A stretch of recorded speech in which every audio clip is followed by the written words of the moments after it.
पवित्र श्रीमद् भागवत गीता, पवित्र चारों वेद, पवित्र कुरान शरीफ, पवित्र बाइबल, पवित्र गुरु ग्रंथ साहिब, पवित्र कबीर साहिब की वाणी में छुपे हुए गूढ़ रहस्य अर्थात तत्व को जानने के लिए कृपया अवश्य सुनिए जगत गुरु तत्वदर्शी संत रामपाल जी महाराज के मंगल प्रवचन। आप उस परमात्मा के वो हो हीरे और मोती, यानी बहुत ही प्रिय आत्मा हो। आप तक परमात्मा ने किसी भी माध्यम से संदेश पहुंचाया है और अपनी शरण में लिया है। आप वो पुण्यात्मा हैं। अब जब परमात्मा यहां आए हुए थे, घर घर डोला करते थे, कहीं भी चौराहे पर खड़े हो जाते थे, एक तारा लेके अपनी अमृत वाणी को सुनाया करते थे। परमात्मा की वाणी में आत्मा को अट्रैक्ट करने का इतनी पावर है जैसे चुंबक लोहे को खींच लेती है। अब इस मालिक की वाणी को सुनकर आत्मा अपने आप जैसे खिंचाव होता है और ऐसे परमात्मा की वाणी इसको धंधेड़ कर रख देती है, इसको विवश कर देती है सोचने के लिए। तो कर क्या रहे हो, करना क्या चाहिए था। पृथ्वीपति चकवे गए जिनके चक्र चलंत, रावण सरीखे कौन गुण भाई ऐसे गए अनंत।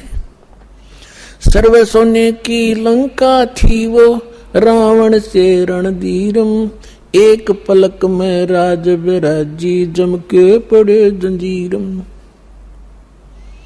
सुखदेव ने 84 भुगती बना पजावे खरवो, तेरी क्या बुनियाद प्राणी तू पेंडा पंथ पकड़वो।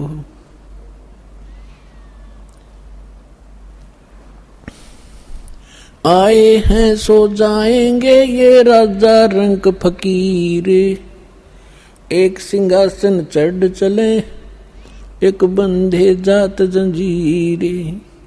कबीर हरि के नाम बिना ये राजा रसब हो, मट्टी लदे कुमार के भाई घास न डाले कोई। पुण्यात्माओं, ये भगवान की बताई वाणी दास बोल रहा है, जो परमेश्वर स्वयं आकर बोलते हैं। जैसा गीता अध्याय नंबर 4 के श्लोक नंबर 32 में आपको प्रमाण बताया था कि गीता ज्ञानदाता कहता है कि वो परमात्मा स्वयं आकर अपने मुख कमल से जो ज्ञान देते हैं वो तत्व ज्ञान है। और उस ज्ञान में वो विशेष जानकारी है आध्यात्मिक यज्ञों की, यज्ञ माने धार्मिक अनुष्ठानों की, और उसको तत्वदर्शी संत ही बता सकते हैं उस परमात्मा के उस तत्व ज्ञान को। तो ये वो तत्व ज्ञान की वाणी है जो भगवान ने बता रखी है। अब हम ये समझें, क्योंकि हमने समय पर अब मनुष्य जीवन में मनुष्य जीवन जैसी ही सुविधा प्राप्त होती है, कुत्ते के जीवन में कुत्ते वाली ही सेटिंग होएगी। तो अब हम ये भूल जाते हैं कि उस समय पर खाना मिल जाता है, जब चाहे चाय पी लें, जब चाहे दूध पी लें, भूख लगे खाना खा लेते हैं। और जब ये शरीर छूट जाएगा, क्योंकि ये मिला इसलिए था, ऐसी सुविधाएं और ऐसी बुद्धि दी थी कि आप इसमें परमात्मा पाने का प्रयत्न करें। और यदि परमात्मा नहीं प्राप्त करते हैं, भक्ति ना करके और बकवादों में जीवन व्यर्थ कर जाते हैं, तो फिर परमात्मा बताते हैं कि राजा भी जब गधा बनेगा तो आम जीव की अब क्या बुनियाद है, क्या औकात है, सहज में समझ आ जाना चाहिए। फिर क्या बताते हैं परमात्मा, कबीर हरि के नाम बिना ये नार कूतिया हो, गली गली भौंकत फिरे भाई टोक न डाले कोई। परमात्मा की भक्ति के बिना राजा की रानी भी कहते हैं कुतिया की योनि प्राप्त करती है। फिर बताते हैं, कबीर बीबी पड़दे रहे थी, डोडी लगे थी बार, गात उगाड़े फिरती हैं वो बन कुतिया बाजार। वो पर्दे की सुंदरी सुनो संदेशा मोर, गात उगाड़े फिरती हैं वो करे सरायों शोर। नक बेसर नक पे बनी पैरें थी हार हमेल। अब सुंदरी से कुतिया बनी भाई सुन साहेब के खेल। बीबी पड़दर थी इन राजाओं की रानियां, बड़े बड़े घरों की बहु बेटियां। इन मायाधारियों को हम बड़े मानते रहे। बड़े बड़े घरों की बहु बेटियां पर्दों में रहा करती थी। राजा की रानियों पर्दों में रहा करती थी। आगे उनके चौकियां लगा करती थी, कोई भी गैर व्यक्ति वहां फटक ना जा, और उसमें वो अपनी इज्जत माना करते थे।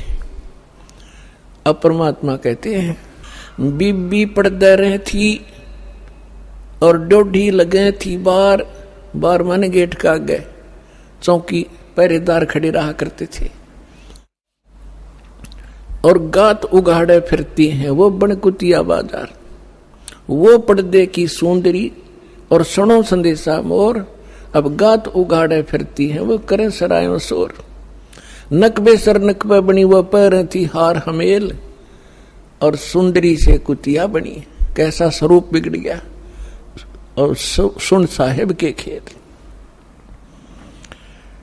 अपने आत्मा ये बातें कोई कहने और सुनने तक सीमित नहीं रखनी है, इनको अपने हृदय में जचाना है और इस पे बहुत विवेचन करना है। परमात्मा ने ये शब्द क्यों कहे। विचारणीय विषय है कि जो बड़े घरों की बेटियां बहुएं, उनको घर से बाहर जाना अलाउड नहीं था, उनकी इज्जत का नाश हुआ था।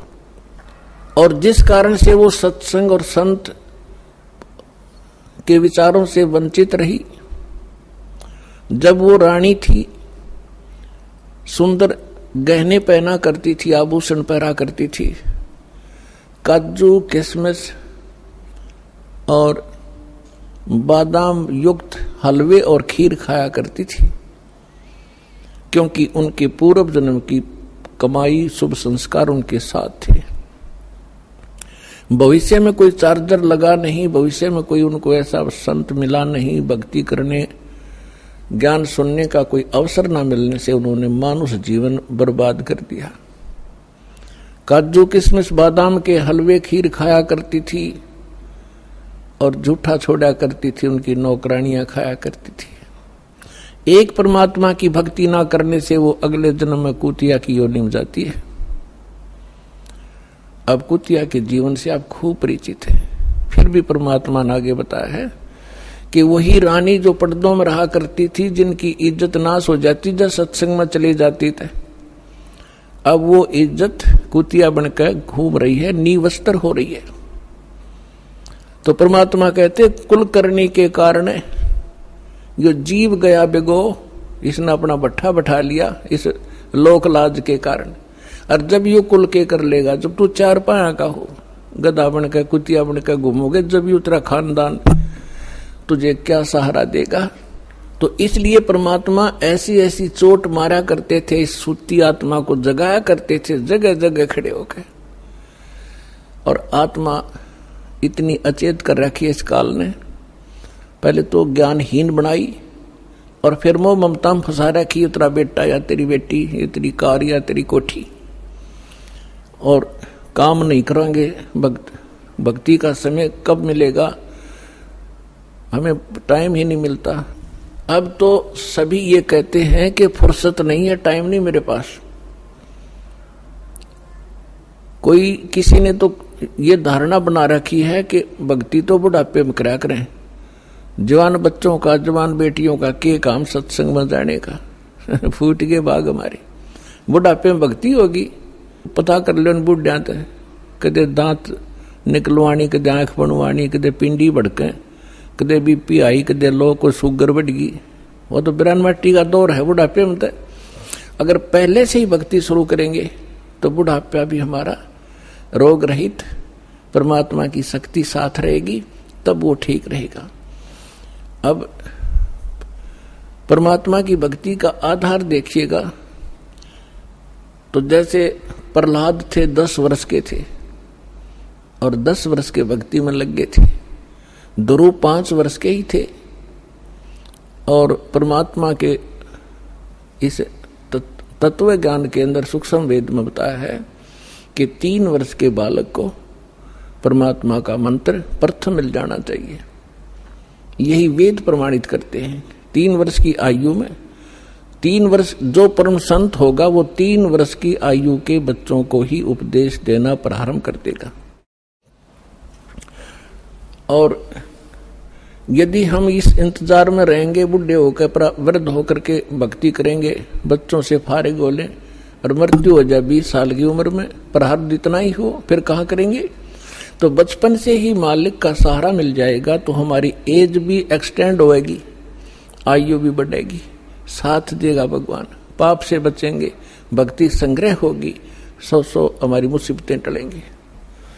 तो यहाँ परमात्मा बताना चाहते हैं कि अभी तक हमें तत्व ज्ञान ना मिलने से हम लोकवेद, दंत कथा और अपने अनुसार ही सब ज्ञान विचार व्यक्त किया करते थे जो व्यर्थ थे। तो परमात्मा ने जगह जगह जाकर के ये ज्ञान दिया। 64 लाख परमेश्वर के शिष्य हो गए थे, 64 लाख। आज तो पुण्यात्माओं एक चैनल से टीवी चलता है, प्रोग्राम चलता है तो करोड़ों व्यक्ति घर बैठे देख सकते हैं, करोड़ों टीवी लगवा दिए दाता ने। पहले परमेश्वर ने अपनी आध्यात्मिक पावर का प्रयोग किया, आज वो नहीं हो सकता क्योंकि परमात्मा हर एक काम को एक सीक्रेसी के हिसाब से करते हैं। यदि आज परमात्मा वो लीला करते, आज तो सबके पास मोबाइल है, 1 सेकंड में बता दे गुरुजी वहां थे, गुरुजी ने वहां सत्संग किया, वहां मिले, तो एक लोग उसको फिर दूसरे ढंग से ले जाते कि वो तो जादूगर है और फिर परमात्मा को ग्रहण नहीं करते। तो आज परमात्मा ने वैज्ञानिक तरीके से ही अपना ज्ञान अपने बच्चों तक पहुंचाया है। अब परमात्मा घर घर जाया करते थे, सत्संग किया करते थे और परमेश्वर की शरण में आने से वो दुखी प्राणी सुखी हुआ करते थे। एक ब्राह्मण परिवार था, उसके 2 लड़के 2 लड़कियां थी और चारों बच्चे मेंटली डिस्टर्ब, पत्नी को भी प्रेत बाधा और उनके उपचार के लिए बहुत पैसा व्यर्थ हुआ और कंगाल हो गया, निर्धन हो गया। रिलेटिव्स भी, नाती भी, रिश्तेदार भी उससे नफरत करने लगे और उन्होंने एक रामानंद नाम के, स्वामी रामानंद जी काशी के एक प्रसिद्ध संत थे, उनसे भी दीक्षा ली और उनसे भी ट्रीटमेंट, अपना समाधान चाहा। उसी समय परमेश्वर आए हुए थे, एक शिशु रूप धारण करके प्रकट हुए थे। काशी शहर के लहर तारा नामक एक सरोवर के ऊपर कमल के फूल पर अपने सतलोक से आकर बालक रूप धारण किया था। नीरू और नीमा नाम के 2 निसंतान पति पत्नी थे, वो परमात्मा को घर ले गए थे। वहां उनकी परवरिश कुंवारी गाय के दूध से हुई थी। धीरे धीरे बड़े हुए तो वो वही व्यवसाय जो नीरू किया करता था, जुलाहे का काम करने लगे और साथ में अपना जिस उद्देश्य को लेकर आए थे वो प्रचार भी किया करते थे। इसी दौरान परमात्मा ने एक लीला की थी, वो अलग कहानी है, फिर से सुनाएंगे। अब इतना ही सुनाएंगे कि स्वामी रामानंद जी और परमेश्वर कबीर जी की गोष्ठी हो रही थी, बैठे थे। उसी समय वो ब्राह्मण पहुंच गया वहां पे और उस ब्राह्मण ने अपने गुरुदेव स्वामी रामानंद जी से कहा कि गुरुदेव, मैं अति दुखी हो चुका हूं, अति आर्त हूं, आपकी शरण आया हूं, मुझे कोई समाधान बताओ। तो रामानंद जी ने उनको बहुत सारे जंतर मंत्र और बहुत से और भी दान धर्म के तरीके बताए थे, उनसे भी उसको कोई राहत नहीं मिली। तो पुण्यात्माओं, आप जो भी कोई दुखी प्राणी होता है वो परमात्मा की राहत लेने के लिए संतों के पास जाते हैं, या उसको जो भी कोई बता दे कि वहां झाड़ा लगाते हैं, वहां कोई ओझा बैठा है, तो वहां भी जाते हैं। तो जितने भी संत हैं पहले अपनी क्रिया बताते हैं, आप ऐसे करो, ये मंत्र जाप करो, ये ऐसा दान करो। उनसे भी कोई लाभ नहीं होता है तो सभी लास्ट में ये कह देते हैं कि ये आपके प्रारब्ध में निहित है, अर्थात आपकी किस्मत में लिखा है, ये आपने भोगना ही पड़ेगा। फिर उदाहरण देते हैं कि जैसे भगवान श्री राम ने बाली को मारा था, जो सुग्रीव का भाई था, वृक्ष की ओट लेकर, और उसका भी बदला भगवान ने भी देना पड़ा श्री कृष्ण रूप में। एक शिकारी ने उनके पैर में तीर मारा विषाक्त, और तब श्री कृष्ण जी की मृत्यु हुई। वो मारने वाला कौन था? वो शिकारी, वो बाली वाली आत्मा थी, और श्री कृष्ण राम वाली आत्मा। तो इस तरह की अटकल देकर के रामानंद जी ने उस ब्राह्मण से कहा कि भाई ये तेरे प्रारब्ध के अंदर लिखा है, ये किसी भी तरीके से नहीं कट सकता। मैं जो विधि जानू था मैंने सारी बता दी। उसी समय परमेश्वर ने कहा, स्वामी जी आप बड़े विद्वान हो, वेदों को भी जानते हो, क्या वेदों में भी ऐसा नहीं लिखा कि परमात्मा जीव के सर्व पाप नाश कर सकता है? यानी पाप से ही दुख है। पाप जो प्रारब्ध में लिखा गया है, किस्मत में लिखा गया है, तो उसको प्रारब्ध का कष्ट कहते हैं, संकट कहते हैं, और वो भोगना ही पड़ता है, भोगने से ही समाप्त होता है। तो परमेश्वर ने प्रश्न किया, क्या स्वामी जी आप, क्या वेदों में भी ऐसा ही लिखा है? स्वामी जी ने तपाक से कहा कि हाँ ऐसा ही लिखा है, किसी वेद में ऐसा प्रमाण नहीं, सब ये लिखा कि अपना कर्म भोगना ही पड़ेगा। तो परमेश्वर ने कहा कि यजुर्वेद अध्याय नंबर 8 के श्लोक नंबर 13 को देखिए स्वामी जी। अब उनको जुबानी याद था, अपने आत्माओं या बिजली गिरी हुई है, सदग्रंथों को कंठस्थ याद कर रखा था इन ब्राह्मण लोगों ने, और इनको कख नहीं पता था ये बता क्या रहे हैं। रामानंद जी का सिर घूम गया कि एक दानक का बालक, धान दुलाहे का लड़का, कदे इसने वेद देखे भी को नहीं, और आज इसने मंत्र बता दिया। 104 साल के उसमें परमात्मा के उनके जीवन में, लीला में जीवन जो परमात्मा शरीर में दिखा रहे थे, 99 वर्ष का अंतर था, 99 वर्ष बड़े थे परमात्मा से, और सारा जीवन ही उन्होंने वेद और गीता पुराणों के अध्ययन में बिताया था। तो परमेश्वर ने कहा, कबीर साहब ने कहा, स्वामी जी यदि प्रारब्ध का कष्ट भोगना ही पड़ गया तो भक्ति की क्या आवश्यकता है? फिर अगर किसी के संस्कार में दुख है और दुख है भोगना ही पड़ेगा, फिर भक्ति ने शर्म में मारेंगे, क्या आवश्यकता है इस भक्ति की? कौन करेगा भक्ति? क्या आवश्यकता परमात्मा की? वो भक्ति इससे हटकर है, और वो मंत्र मेरे पास है। अपने आत्माओं जो दुखी व्यक्ति है उसको तो संकेत चाहिए। उसने तभी पूछा कि आप कौन हो भाई? ए भगत जी आप कहाँ रहते हो? अब वो लाल कपड़े पहन रखे, सारी उम्र संस्कृत बोली, उसने तो महाराज जी समझ रहे, और परमात्मा बैठे एक सिंपल वेशभूषा में। उसने न्यू कहा, भगत जी कहाँ रहते हो आप? आपका कहाँ ठिकाना है? परमात्मा ने बताया, भाई मैं दानक सू दुल्हा हूँ और नीरू का पुत्र हूँ, ऐसे ऐसे हमारी झोपड़ी वहां रहा करूं। अब परमात्मा ने ये बताना इसलिए अनिवार्य समझा कि जैसे न भगवान चाहिएगा तो आ जाएगा, और जब ब्राह्मण पने में होगा, क्यों उसमें छुआछूत बहुत गणी थी, तो अपना भाई चला जाएगा। तो परमात्मा वो तो जा लिया श्याम ने साथ साथ, अक महाराज मैं घना दुखी हो गया। तो वहां जो परमात्मा के पास गए और भी बहुत से आर्त व्यक्ति बैठे थे, और वो आपस में चर्चा कर रहे थे कि मैं इतना दुखी था, परमात्मा से नाम लिया, अरे भगवान आए हैं, ये परमात्मा है, तुम इसको दुल्हा मत समझो, धानक नहीं है। अब जिसके काटे से निकल रहे वह क्यों कर कहीं सिंपल मैन है।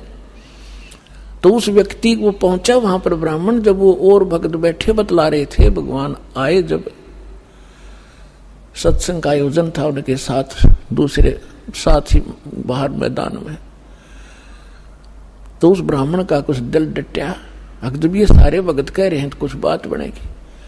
तो परमात्मा के आशीर्वाद मात्र से परमात्मा ने कहा, भाई अपने सारे बच्चों को ले आ। उसने सारा दुख बताया, उनको दीक्षा दिला। तो उसने सोचा पहले अपने लड़कों को ले चलता हूं, क्योंकि इज्जत और बेइज्जती हमारे साथ लटक रही है। घर में कह टूट रहा, दोनों लड़कों को ले आया। परमात्मा ने दीक्षा दी, बेटा भक्ति करोगे ना जब बात बनेगी। केवल आशीर्वाद से भी सुख दे देते, लेकिन वो तो एक का दुख टड़ा, आगे जीवन में पता नहीं कितने दुख है आपके। परमात्मा ने नाम दिया, दोनों बच्चे ऐसे स्वस्थ हो गए जैसे कदे दुख था ही नहीं। अपने आप उठ के गए, उन्हें लाया था बैठा बैठा कर, तो उनको एकदम खुशी की लहर आ गई। फिर अपनी बेटियों को, पत्नी को, सबको नाम दिलाया। परमात्मा के आशीर्वाद से सब ठीक हो गए, स्वस्थ हो गए कुछ ही दिनों में। और फिर घर का काम भी उसका बहुत अच्छा चलने लगा। अब वो जहां भी जिसने मिला है उसी को कहे कि भगवान आए हैं, चलो वहां पर परमात्मा आ रहे हैं दुल्हाओं की कॉलोनी में, भगवान उतर रहे हैं। पर उसकी कौन सुने ब्राह्मण। तो पुण्यात्माओं, एक समय एक सर्वानंद नाम के ब्राह्मण थे, और उसने चारों वेदों, 18 पुराणों, गीता, इन सभी को कंठस्थ याद कर रखा था। और उसने अपने वक्त के सभी ब्राह्मणों को, सभी विद्वानों को शास्त्रार्थ में पराजित कर दिया। तो उसके मन में एक धारणा आई कि मैं अपना नाम सर्वानंद की जगह सर्वाजीत रखवाऊंगा, अपनी मां से कहता हूं। उसने सभी को हरा दिया। उधर से वो ये विचार कर रहा था। दूसरी ओर क्या हुआ कि उसकी माता, जो सर्वानंद की माता जी थी, उसका नाम शारदा था, ब्राह्मणी, और वो भी ऐसे ही अपने प्रारब्ध के कर्म को भोग रही थी। अब ब्राह्मण होने के नाते, और अब उसका पुत्र विद्वान, जिसने सब विद्वानों को पराजित कर दिया, अपने पुत्र से भी सारे जंतर मंत्र, जो भी गायत्री मंत्र वगैरह अनुष्ठान बताए बेटे ने, वो भी कर लिए। और भी जिसने भी जहां कोई महापुरुष संत तपस्वी बताया वहां भी चली गई, लेकिन उसको कोई राहत नहीं मिली। बहुत बुरी बेचैनी रहे, ना भूख लगे, चारपाई पकड़ रखी, अस्थि पिंजर शेष दिखाई दे। गुजरती एक परमात्मा की शिष्या, एक बहन ब्राह्मणी, एक बहन चली गई, ब्राह्मणी नहीं, वैसे एक बहन चली गई किसी कामवश, अन्य जाति की, श्रवण जाति की। तो उसने पूछा कि शारदा कुशल है।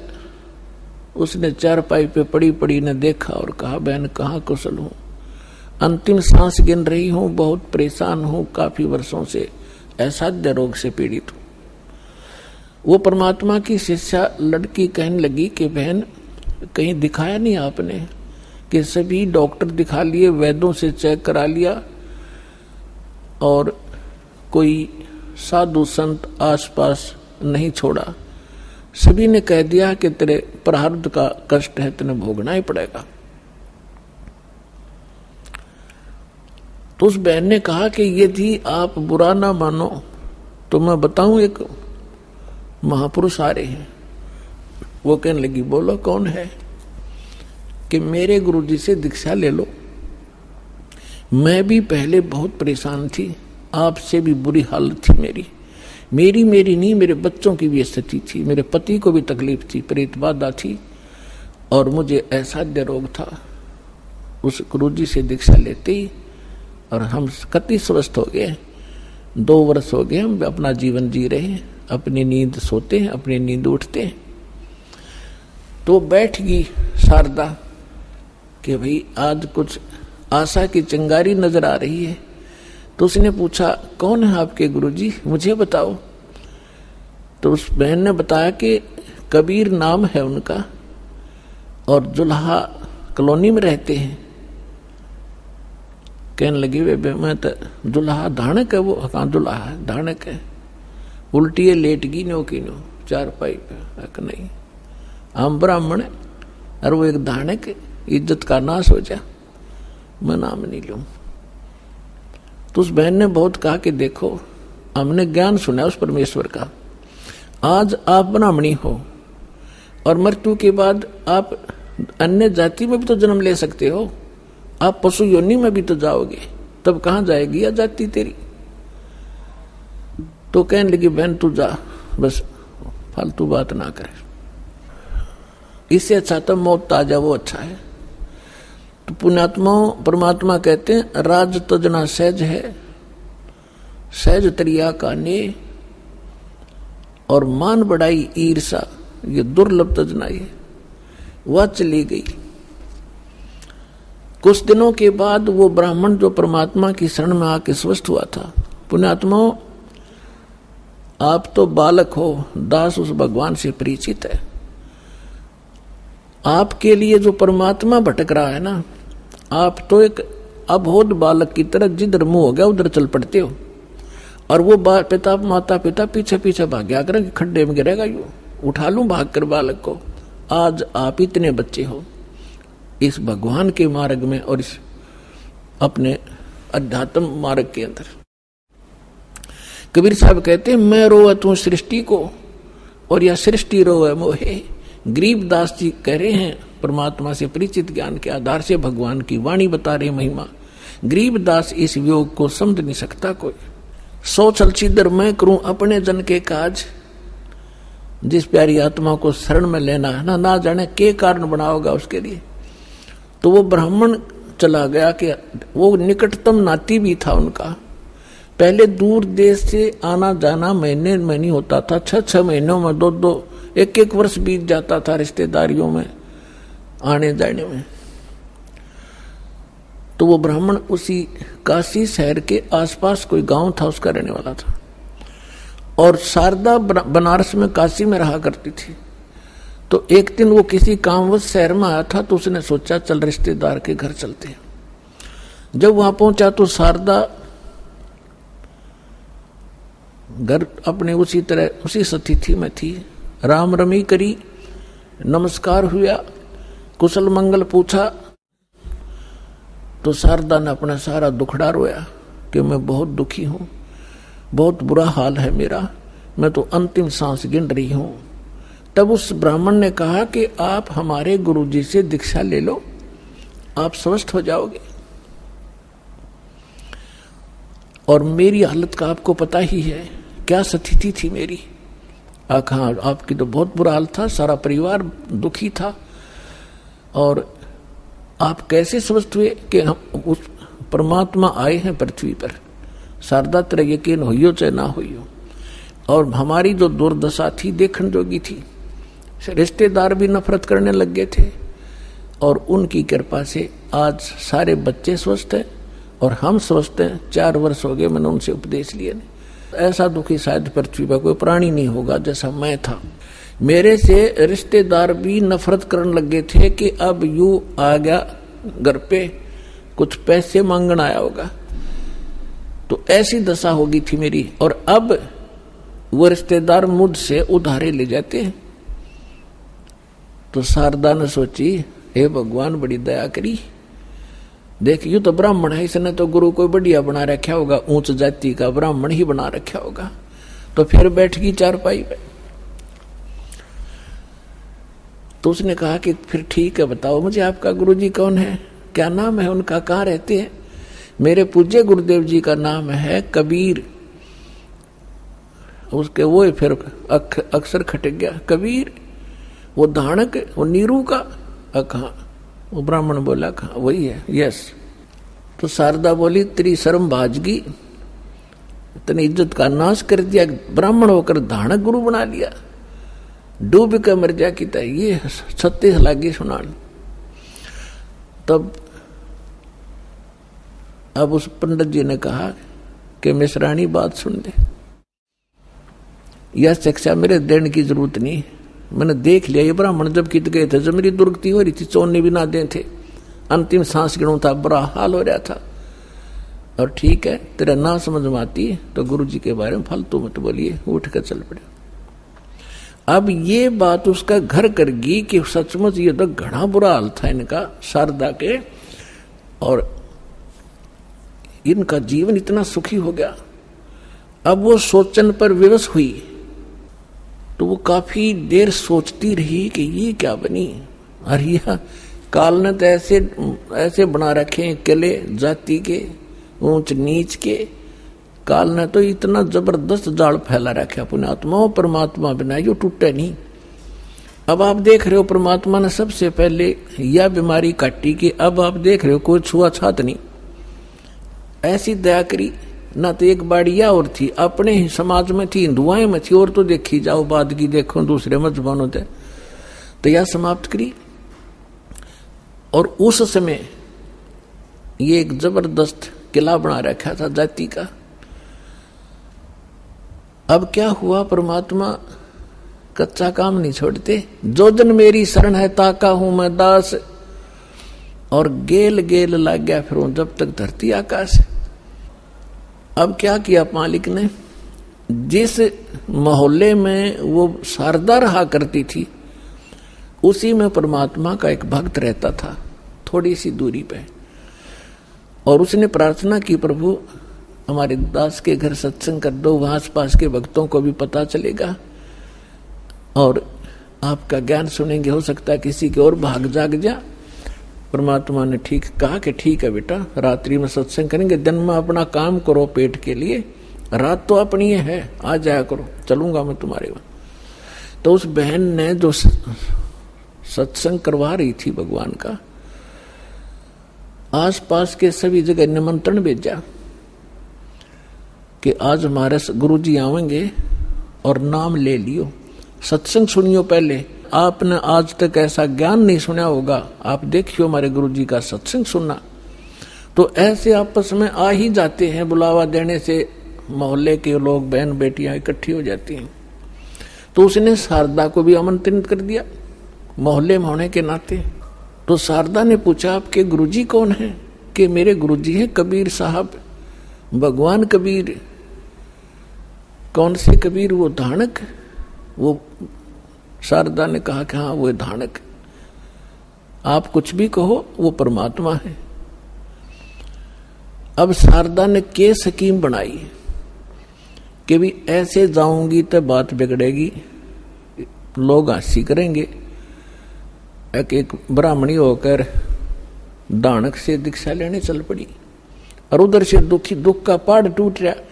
तो उसने अपने ही मन में एक ऐसा विचार किया कि मैं जाऊंगी जरूर, सुना है का आशीर्वाद लेने मात्र से सुख भी हो जाता है।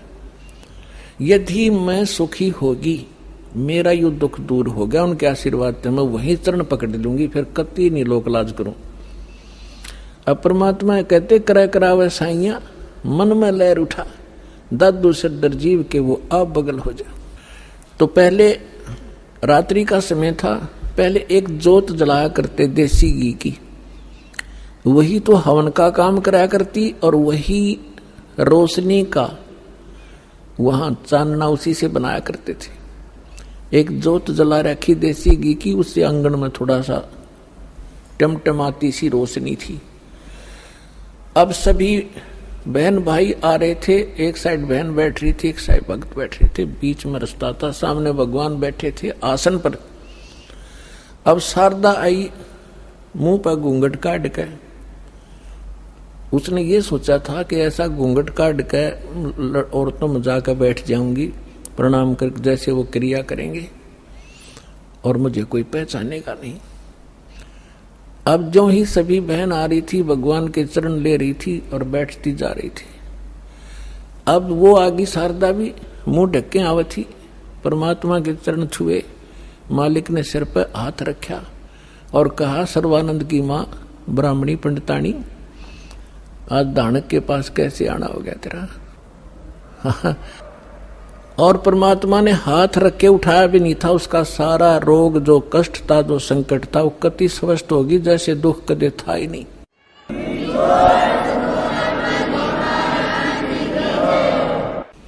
और ऊपर से परमात्मा ने कहा कि कैसे आगे सर्वानंद की मां तू?